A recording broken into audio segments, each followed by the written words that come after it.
My name is Keviyan Richardson. I work with Oakland Avenue Artists Coalition, and then at times I'm with No Allegiance Nation. Mainly those two. You might see me help out like other orgs here and there. So the key word that always sticks out to me with the mission is like catalyst. So like for me, Oak was that catalyst for me to get involved with more of the arts and tap into things that I didn't even know I was really interested in.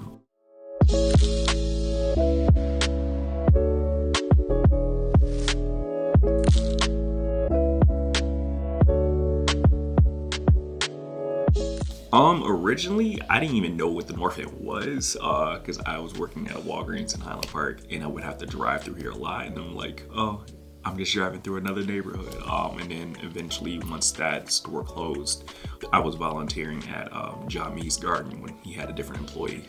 Me and her, we would go over there, and John Mee came up to me literally and was just like, who are you? What are you doing? And in a sense, offered me a job or an opportunity to kind of like, oh, okay, let's see what you can get into and see what you're interested in doing. So brought me on to figure out how to get skateboarding in the neighborhood, and currently working on trying to do that now. So I was able to successfully donate a few boards this year. Originally was involved with skateboarding, and I'm still involved now, but transitions to me learning more about urban planning and placemaking and nonprofits, community politics, and things of that sort. So definitely a lot, a lot more than I was expecting. So that's my involvement in the beginning.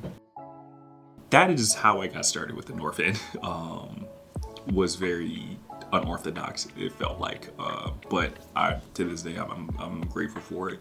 I would say the main thing that drew me in was not only that a lot of people were like connected or talking, but it's just like this area has a lot of history, and a lot of people that live here are very in tune with it. Like I've lived on the east side, and we don't even know the history of the east side. Like I still don't. Like there's people who are growing up over here who like learn this practically from day one. Like, oh, they used to live here and they used to be in this area, and just kind of like it's a lot of information in practically a single block if an elder is there. And a lot of that multi-generational information is actually very thoroughly passed down, because even now I'll still talk to elders in the community. They'll ask them like, hey, did you know this? I'm like, no. So, but not only that, seeing how in tune this area was, especially with even some of the museums, like they have portions of the museum dedicated to like the North End and like 14th and Claremont, I believe, or 12th and Claremont. So, this neighborhood is very integrated into Detroit history that I had no clue about. In fact, I didn't even know much about Detroit until I started working here. I'm like, besides the basic, like weed, Motor City, like Motown. But this is like, oh, this is Motown. This was like the spot. So very interesting to even learn that. So.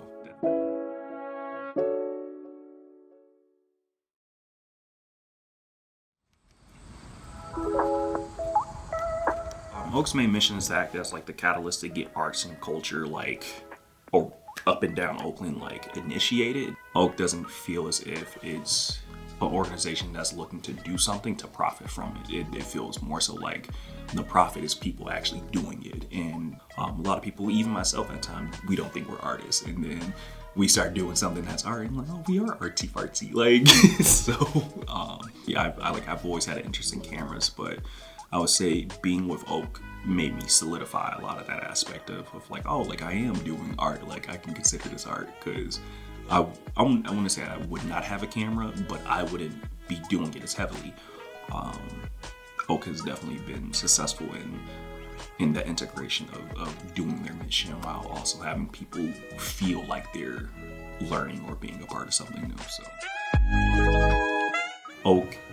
Oak is very interesting in the way that it accomplishes a lot of its ideas as far as like providing art at an affordable way, which can be free if you do it right. But also like, who can you use as that resource to get that specific thing you need, connect with them, develop that relationship, and then now you have access to equipment, you have access to art, because like I got introduced to laser engraving and 3D printing at the Insight Focus, that's what it was.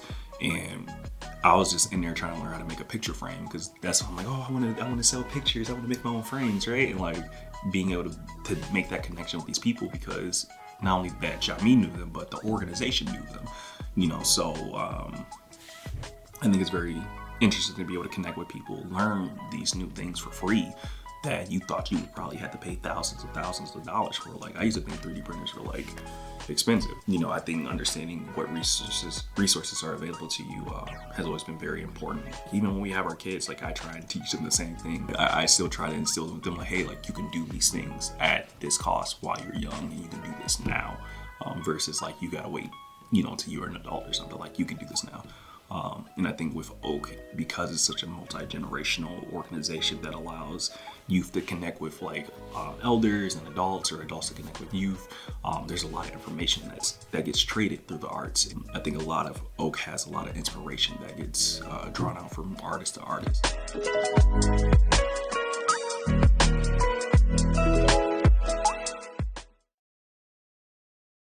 It's very interesting to be able to have this constant drop of knowledge from everything that I've been in touch with in the neighborhood, and learning from the residents themselves, and not just from like a book. I was doing a survey and I got to talk to a very interesting elder in the community named Horace Todd. And he will forever be engraved in my brain for great reasons. But he was also telling me about the Phelps Lounge. Like, Oak owns the Phelps Lounge, and how historic that was for Motown and bar culture and things like that, right? Like, it was multiple things. Like, apparently it was a movie theater at one point, and I was just like, God, I can't see that space being a movie theater, but apparently it somehow was, I think.